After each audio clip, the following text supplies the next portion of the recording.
Well, hi, welcome to the podcast. Our guest today is Michael Bloom. He's CEO and founder of Praktio. They are an online learning company whose mission is to create space for learning through mistakes. So we've got the right guy and the right podcast here today.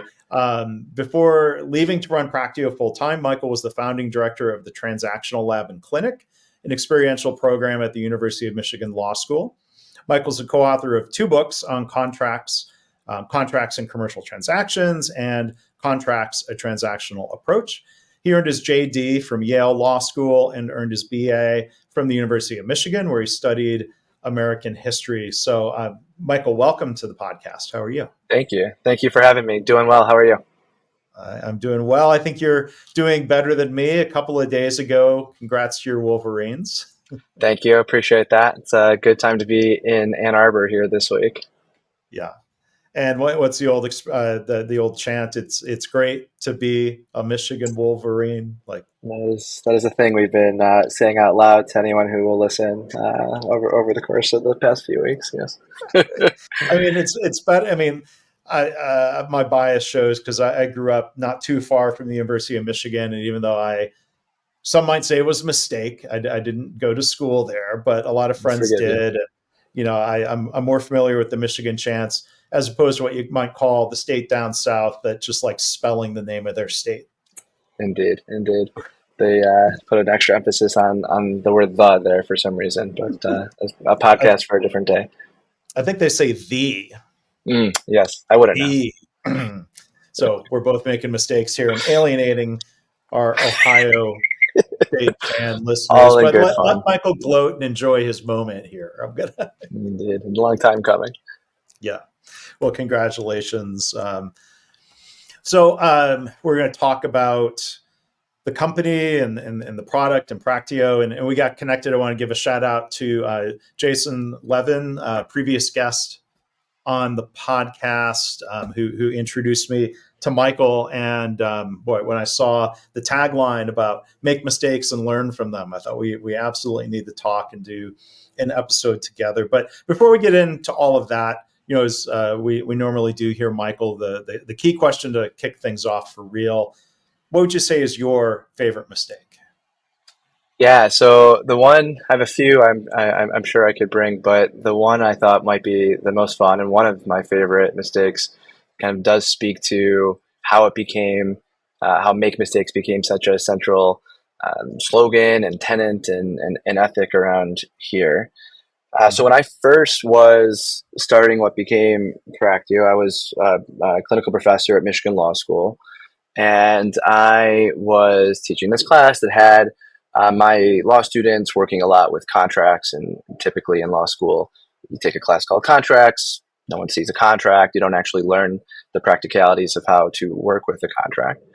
And so I was looking for a way to get my students up to speed more quickly on the language of contracts, and started playing around with some e-learning to use in my class.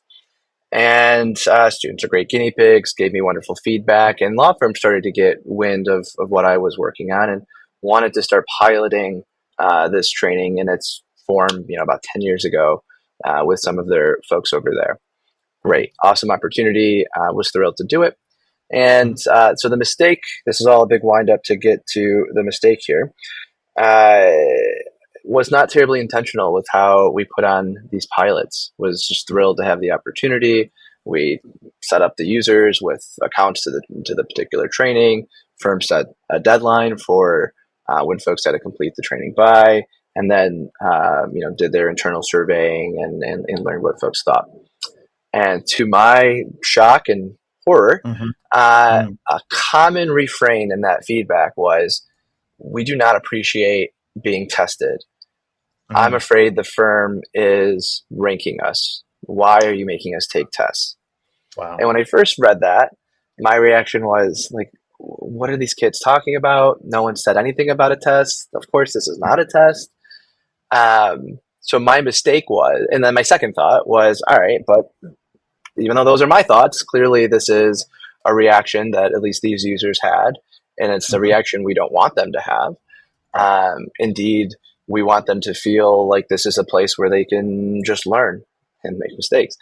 And so the lesson I took from that was we need to be proactive in communicating what this is, Mhm. appreciate the interesting dynamics and pressures and incentives and assumptions that might bear on how the users interpret and experience this training.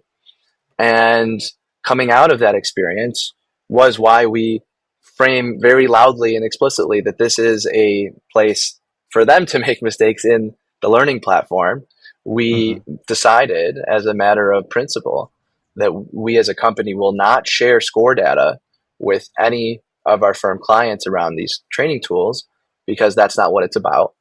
Mhm. Went on to learn there's some really interesting learning science around framing learning opportunities as either opportunities to learn or Mhm. tests where everything was held constant, but that wording was different, the framing was different, and the actual measurable learning outcomes were higher when Mhm. it was described as a learning opportunity. So that reinforced our sort of pedagogical approach and the messaging around it.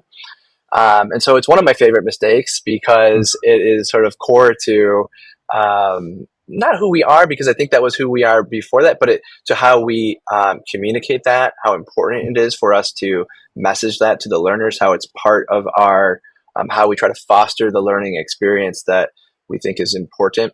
And because Mhm. at least in law firm circles, maybe in professional organizations more broadly, there often aren't sort of safe opportunities where the only consequence to screwing up is you get to learn something. And that's central to Mhm. what we were trying to do. So mistake was not communicating effectively, not thinking ahead to how our learners might experience our training and lesson. Mhm. All right, let's make sure that can't be possible ever again. Let's get out in front of Mhm. it. Yeah.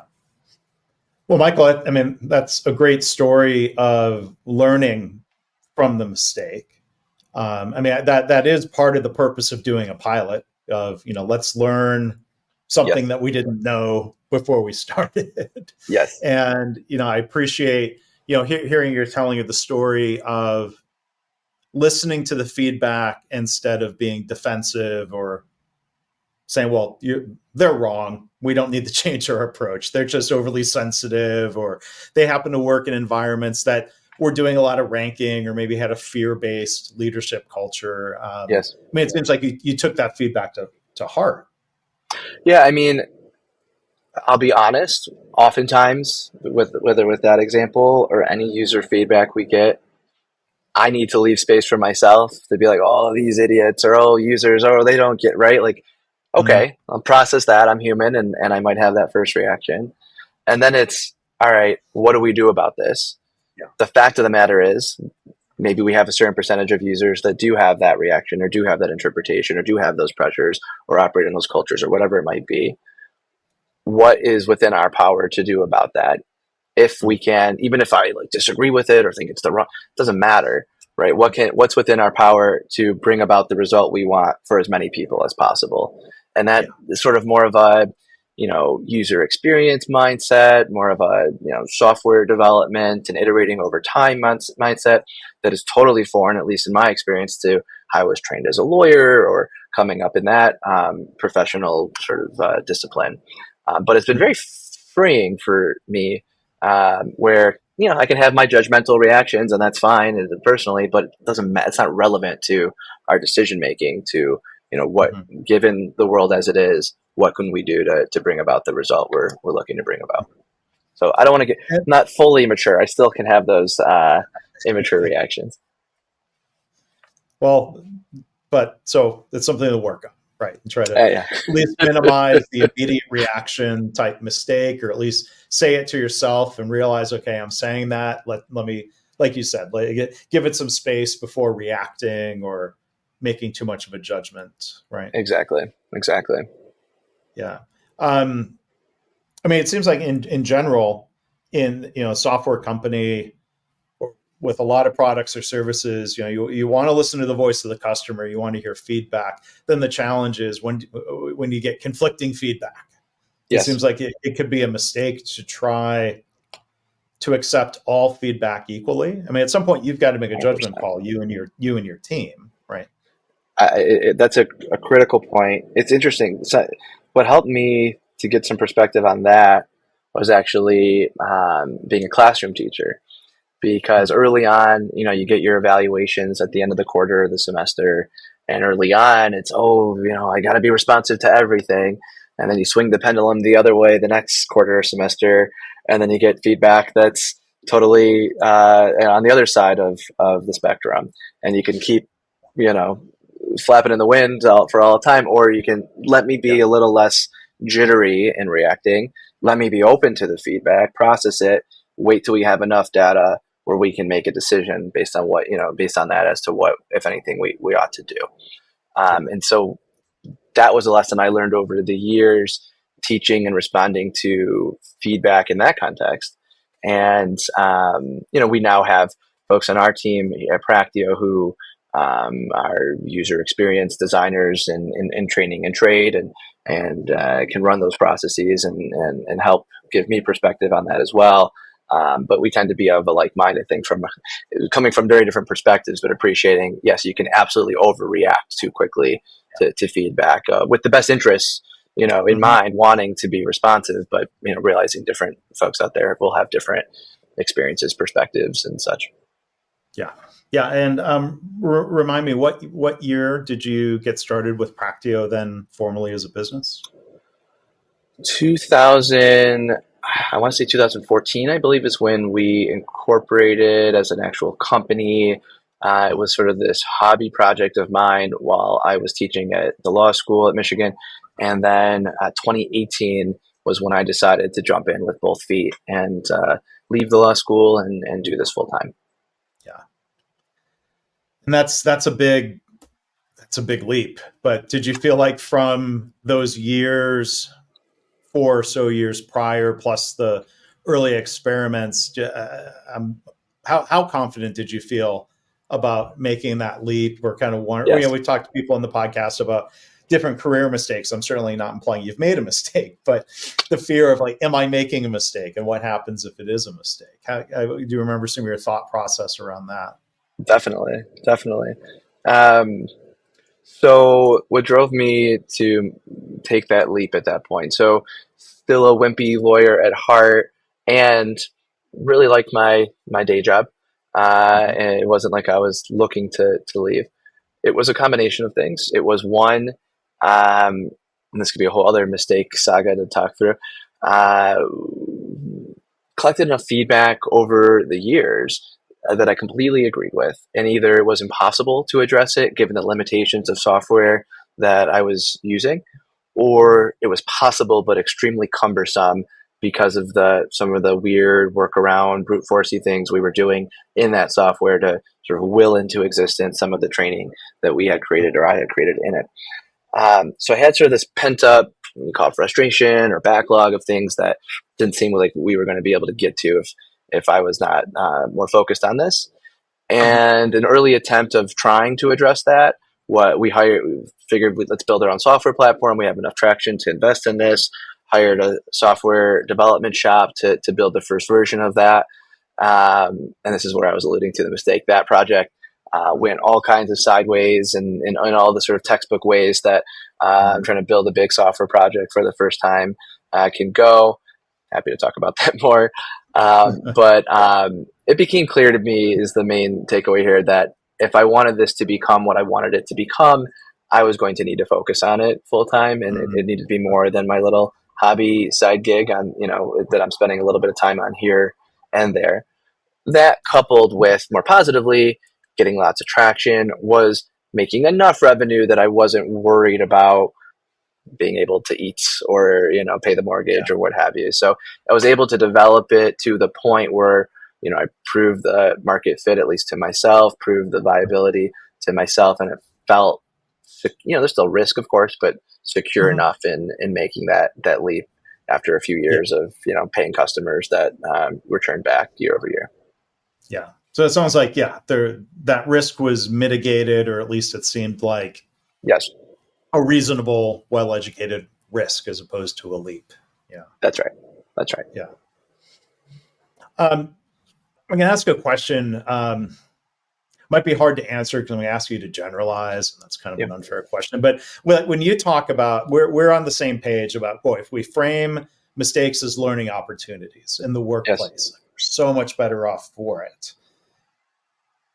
How often do you find law firms share that belief that mistakes are learning opportunities as opposed to something that's shameful or really focuses on punishment instead of learning?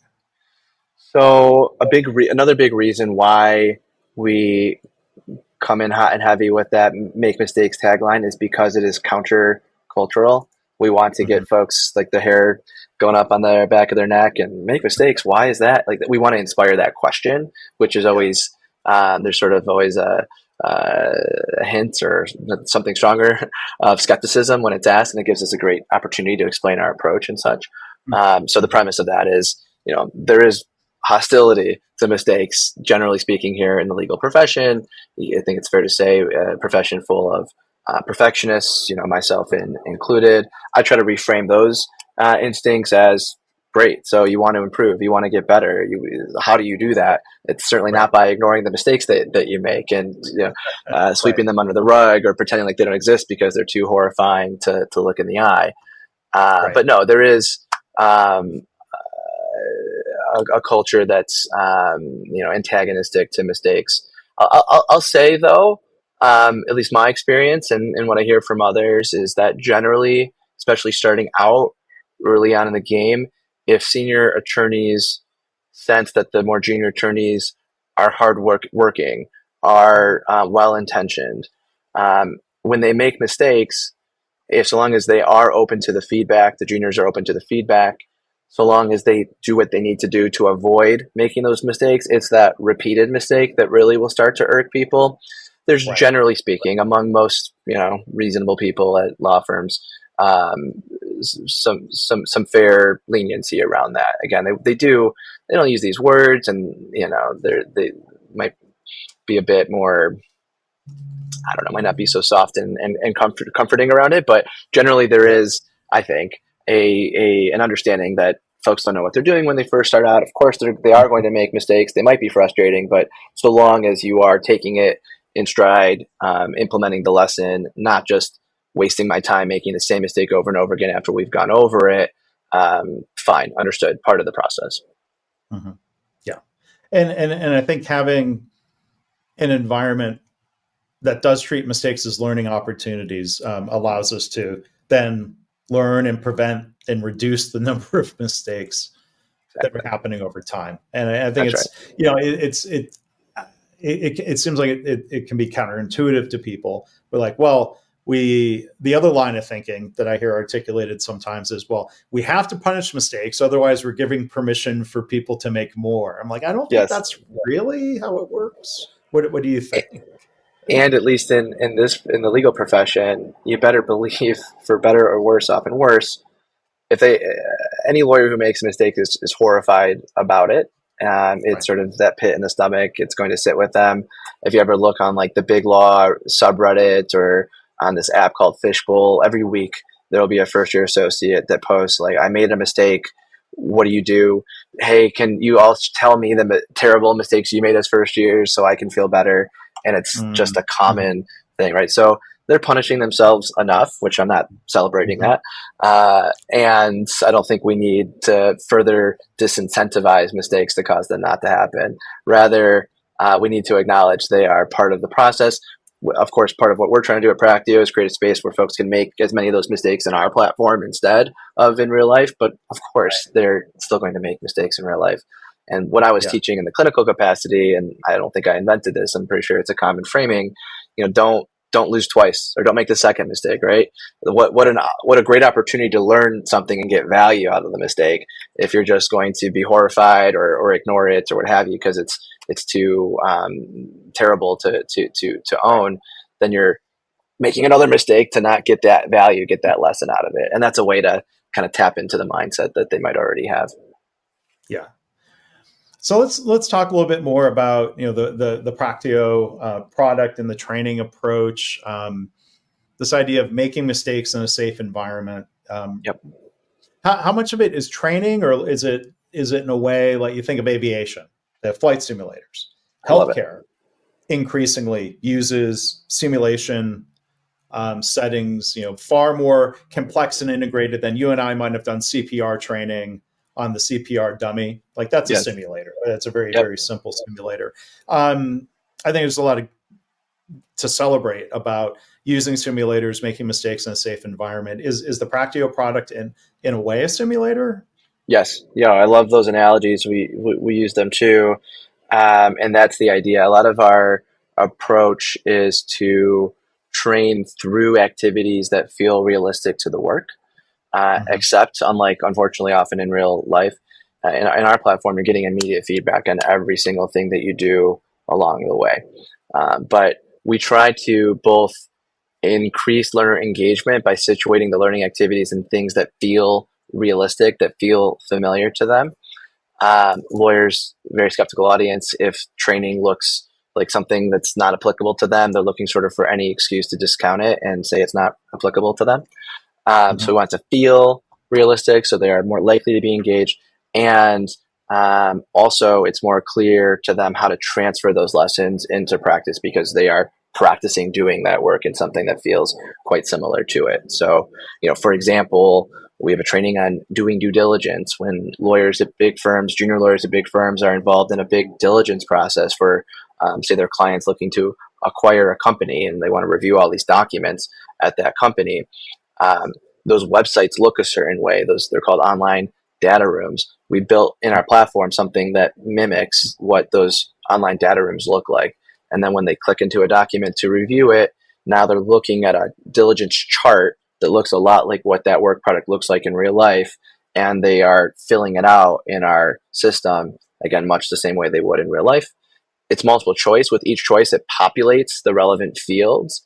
And the beauty of multiple choice, what's hard and sort of artful about it, is writing really good wrong answers. So having those wrong answers be the common mistakes that folks in their position often make, so we can kind of tempt them to make those mistakes with us, and then immediately provide feedback as to why it's not the best choice for the given exercise. So that's interesting. I think there's a parallel. I mean, I don't really know much about flight simulators, but it's my understanding of it is they will throw difficult situations at the pilot. That's the Right. point of the simulator. And it sounds like you're doing a similar thing of almost like setting them up for a potential mistake, where like you say, oh, here's something that might catch you might not catch, or something that might trip you up in the real world. That seems like a good Exactly. design. Especially for their level. A lot of our training thus far is pretty focused on this entry level lawyer at a large firm. And a lot of what we do is sort of have conversations like this, usually not recorded, but what are all the mistakes you made when you were a first year on this particular task that we're building training around? What are all the things you wish someone would have sat you down and taught you explicitly on day one? Here's a magic wand. What's the mistake all your first years never make again? And kind of these different ways of interrogating the same question, and the answers to those directly feed into the training and the particular exercises, and then and those wrong answers that we bake into it, so that again, for a third year or a fifth year, these won't be challenges, but for a first year, we know 20% of you are likely to miss this issue or confuse that issue. Here's a chance to do that here. And then again, the only consequence is great. Now you get to learn that here. And not that you should be horrified if you were to make that mistake in real life, but you don't even have to, because you've already worked through it over here. Yeah. So it sounds like you're tapping into or creating an opportunity for these first year attorneys to learn from mistakes that other people's made before them. Exactly. Instead of thinking about, well, why does each person have to learn from their own mistakes? Exactly. Sure, we want them to learn from the mistakes they've made. Maybe they're innovative and make a mistake no one else has made before. But we don't have to all just go repeat that same path. Exactly. And it, not to belabor the point, but yeah, so crowdsourcing sort of many, collecting all those mistakes across the different folks we work with, baking those into the training, and then consistently delivering that same training to everyone coming through the door. And they will make those same mistakes, but in this low stakes, no consequences except learning environment. They're just making it, in the little flight simulator. They're not crashing the plane. Not that practicing Yeah. law is anything close to crashing a plane. We often Yeah. forget Or that lives aren't at stake with the practice of law. It can sometimes feel that way to those who are in the thick of it, yeah. but at least Yeah. the type of law I'm talking about. Right.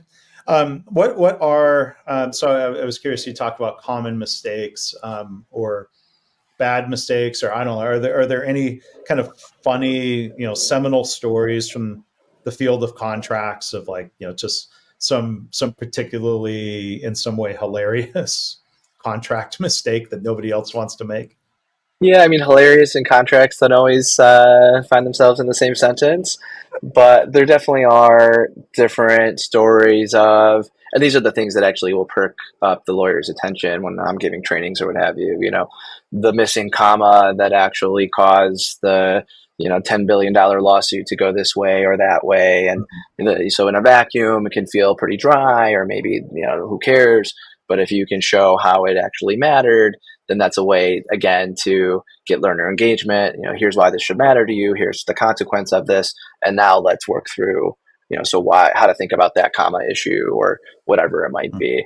Um, these lessons tend to be very specific and into the minutia. So I don't know how exciting it would be for, for the purposes of this podcast. But yeah, there definitely are these big litigated outcomes that as soon as they happen, they're in all the newsletters and everyone's passing around LinkedIn and, hey, this is why this matters, and let's make sure we're paying great attention to this. And there's, again, the details here are probably not super exciting for this audience, but there have been cases where whether the word of or in was used mattered a ton as to the outcome of the case and all the money people spent. And I use again those to illustrate the point that a couple of things. Sometimes the words really can matter. Here's how it mattered here. And there's also often lessons around, it doesn't have to hang on whether you use the word in or of. We can just specify this a bit more plain language or a bit more explicitly. So it's not just casting magic spells. We don't have to do it that way. We can just be a bit more clear in our contracts and avoid the issue. And, that's often the lesson. I mean, another one that might or might not be of interest that I often use is involving Stanford University, case that went to the Supreme Court and had to do with the ownership of intellectual property. And they first entered into a contract with one party that said, so-and-so shall grant the rights to this IP to the first party. And then they entered into a second contract that said, so-and-so hereby grants the ownership of this IP to that second party. And the question was, who actually owns it? And the result here was when they said shall grants, they were agreeing to grant. And by failing to grant, right? Yeah, at some point. Yeah. So they breached the contract by failing to do that. But in terms of who actually owned the property, it was the second group where it was hereby grants. And so the lesson being, words can really matter sometimes. The difference between hereby grants and shall grants was the difference between promising to grant in the future and actually granting right now. So again, we can nerd out on all kinds of little contract things, but the mistakes of the past often are really important lessons that very much get the attention of lawyers that illustrate why in certain circumstances, using this language or this grammar or what have you can really be quite critical. Yeah. So in a law firm, it seems like there are people there with a wide range of experience, first years and people who've worked there for decades. Yep. When I think back to my roots in manufacturing, a lot in the past, quality would be driven, or they would try to drive it through inspection. We're going to try to catch any of the defects, catch any of the bad products before it gets to the customer. And Toyota and other companies learned it's better to do things to prevent in the first place, not make the defect, because inspection, especially when it's done by humans, is never going to be perfect. And right. You can have inspection mistakes. But how much of legal work involves somebody more senior inspecting the work of somebody who's very, very junior. And I imagine, boy, at the billable rate or the potential billable rate of a senior attorney, they probably don't want to spend a lot of time on that. But is it necessary at times, or what type of inspection might be done? Yeah, they wouldn't use these words, but there tends to be a pretty heavy QA process or QC process, and it certainly depends on the particular work we're talking about, what's at stake, et cetera. But generally, anything of consequence is going to go through several layers of review, for better or worse. And certainly law firms aren't famous for their efficiency, but yeah, it's something that a contract a junior is going to draft, or a memo to the client, or what have you. There's probably going to be depending on the size of the deal and the risk and the rest, there's probably at least two layers of review. There's probably a mid-level, more senior associate taking the first pass, and then possibly a partner or more senior associate also taking a final pass, and kind of can go up and down the ladder until the final more senior folks have signed off on it. Again, it depends on if it's something pithy and small and of risk or consequence, or something quite important. So I'm sure there's a spectrum there, but generally, first years are not let loose. Even emails to the client are likely to go through several rounds of review. So, Michael, before we wrap up, I wanted to also get some of your perspectives as a founder and as CEO at Praktio. How do you think about mistakes that might be made internally to the company? Customer service mistakes, software bugs, other types of mistakes Yes. that are made. What are your Yes. what are you trying to do internally to help Yes. create internal space for people to learn? Yes. Yeah. Yes. We try to eat our own dog food, as they say here. Yeah. So, nothing earth shattering, but we do, for example, monthly retros where I try to model this myself, reflecting on the prior month's work. What's something a lesson I'm learning from something that didn't go as well as I would have liked, or what was in my power. And we just each go around the horn and share those out.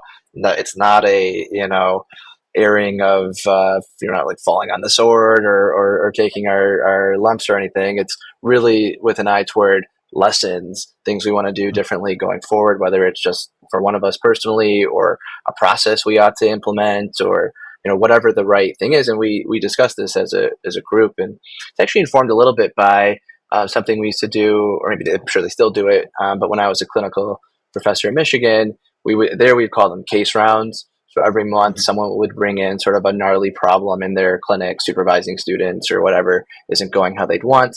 And there was a whole sort of formula around the whole department trying to, problem solve and brainstorm around that. And not only did I find that really helpful for the particular lessons, whether it was my problem or someone else's, but fostering a culture where this is normalized and part of what we do. And you'd have really folks 20 years into being a professor bringing in a thorny problem they're trying to deal with. So it kind of burst that initial bubble of a more junior person thinking, at some point everyone's perfect at this, or they got it, they have none of these problems. It's just me, or what have you, right? It helps to, not that ever would have been a realistic thing to think, but I think it's easy to feel that way, especially earlier on. And I found it helped foster a very collegial and culture, and one where we can bring these things and own these things, not have to hide them.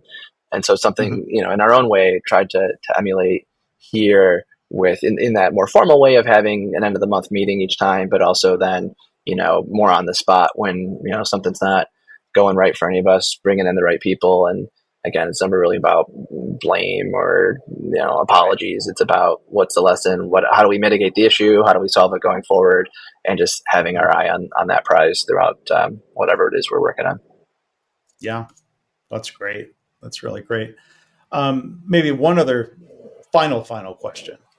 I think I made the mistake of I'm going to do a couple final questions here. That's but totally what fine. you talk about learning from the mistakes of others in law, and I appreciate what you're talking about, learning from your own mistakes, Michael. As an entrepreneur, are there resources you go to, read, listen to try to learn from the mistakes of other entrepreneurs who have gone before you?